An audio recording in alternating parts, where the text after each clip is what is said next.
We all know those tried and true games like Beat Saber. Not as many people review the new games that are released. So here I am hoping to help you find out if there are any new games that you're missing out on. First off, Outta Hand was released on September 28th, 2023, just a few days ago. It has 79 ratings and the rating is 4.6. It is $19.99 on the App Store. I loved this game so much. It's really pretty and the graphics are top notch.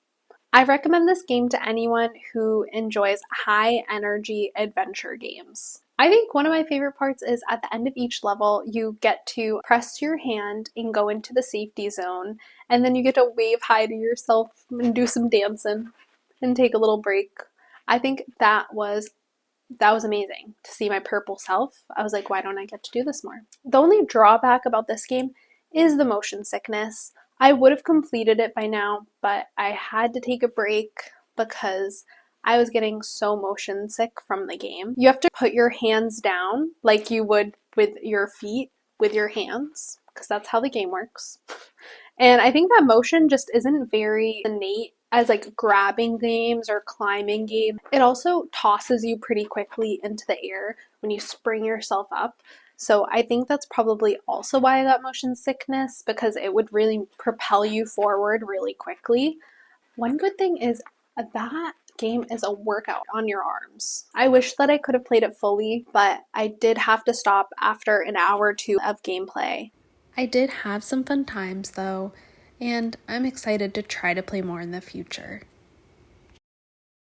On to the second game. It's Toss. It was released on September 7th, has 72 reviews and a 4.0 rating. It is $19.99. Now, this game somehow I did not get motion sickness from. It's very similar to Outta Hand. You are like moving, you're a monkey, and you gotta catch those bananas. But it is more of a natural motion, and when it did propel you, it was like a moderate amount. So I don't think I had as much of an issue, and it was super fun. I really like playing Celeste and games like that, so if you're into platform games, it is gonna be a blast. I love when there's no penalty if you die in a game. You just restart, it's all good. I would give it an A+ already for the background scenery. There isn't too much going on in the game itself with what you grab and stuff, but I do love when a game has a good background and it changes every once in a while and it catches your eye. You get to look off into the distance and feel like it's really pretty. And that's the whole point of being in VR, so I really love when games do that. Besides it being pretty immersive, I would say that it is really easy to play. You just get from point A to point B. You gotta hit that green button at the end. I love that you can make it as easy or hard on yourself as you want. So if you want your goal just to get to the end of the level, then that can be that. If you want to get all the banana pieces, you can. If you want to do it in the time frame that they expect you to, you can do that. You can take as long as you want though, or you can take as little grabs as you can. So not grabbing onto as many of the surfaces to get to the end goal. There are 3 achievements, but if you get to the end of the level, you can always go to the next one. You don't need to do them. You just get a gold plate at the end, which is pretty satisfying. I definitely see myself going back after I finish the game to 100 it to do a perfect run through. I do like the replayability of it. With some VR games, once you learn the limitations of the game, they become a little bit more boring to play. But with this one, it's such a simple game that when you change a few of the mechanics, it really makes you even more interested to progress and see what else happens. So I really did like that aspect. So you have little realizations along the way, like not all surfaces you can grab onto, and some of them move. So there are some little fun surprises. All right, next up is Behind the Frame VR. Now, this game was released on September 14th, and it has 5 reviews with a 1.4 rating, and it is $19.99.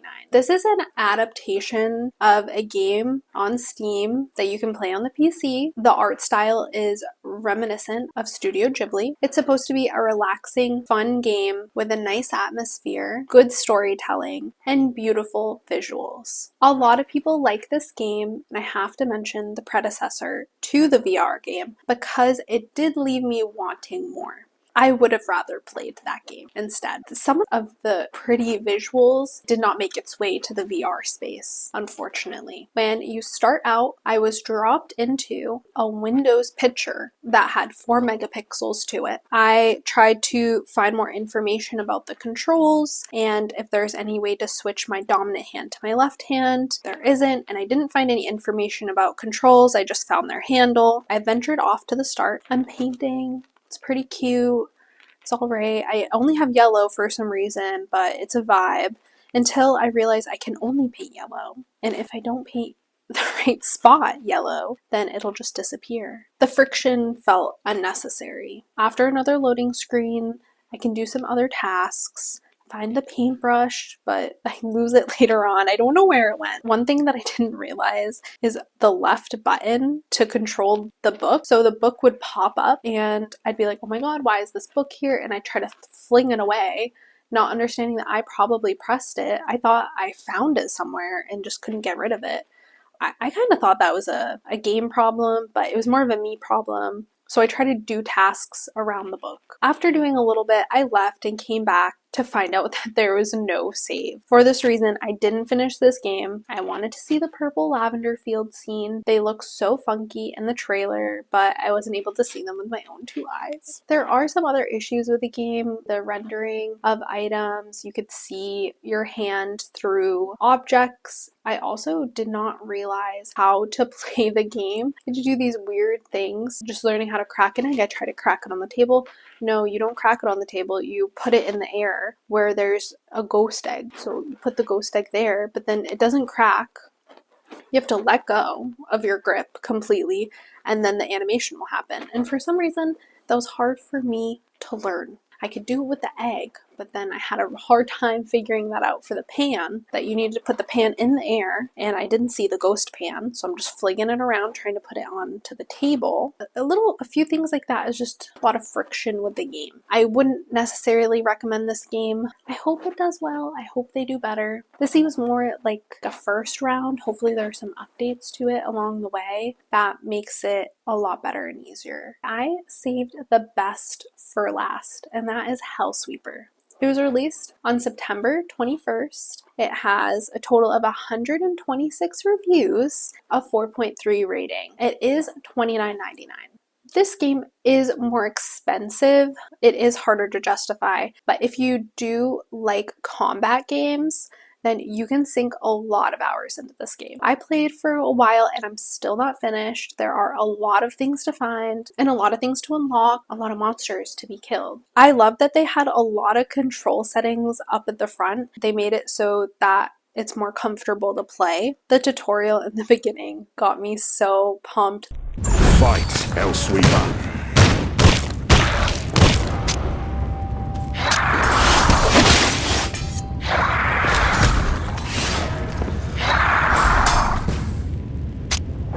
The loading screens are really cool and make you feel like you're being transported somewhere else. Pick your weapons and your special abilities and go on your merry way, killing monsters and getting those totems. It is a little scary to be, because there can be monsters behind you that you don't see. I don't like playing it at night. I will stick to the daytime. It isn't too scary. Like, the monsters aren't that realistic. They're like, whoa, it's just the jump scare surprise that gets me. I chose beginner mode, so that way I'm not too caught up on like killing the monsters. I'm just having like a good time in the gameplay.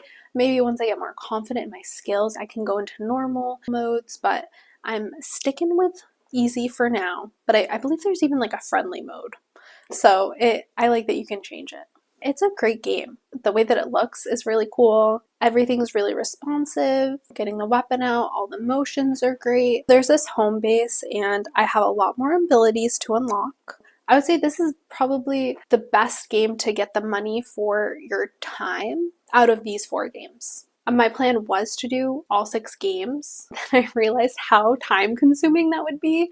I would go crazy and it would take me so much longer. So instead, I focused on 4 games. One of the reasons why I wanted to make this video is because the new Oculus is coming out next week. My love for the Oculus is getting revived. I used to play it so much. I have my tried and true games that I absolutely love. So I'm very excited to get the new Oculus, try out some new games, try out some augmented reality games too that look really awesome. Look out for my next video about the unboxing. I'm gonna be having so much fun with that. I am hoping that this new one doesn't give me as much motion sickness. I also hope it's lighter, hope the battery is better. There's a lot of hopes. It has been 3 years, so I think there are a lot of improvements that they worked on. It is so expensive, so I understand wanting to hold off completely. I think it's gonna be a home run. It would mean a lot if you liked and subscribed and commented if you liked the video. I appreciate it. Thank you so much for watching.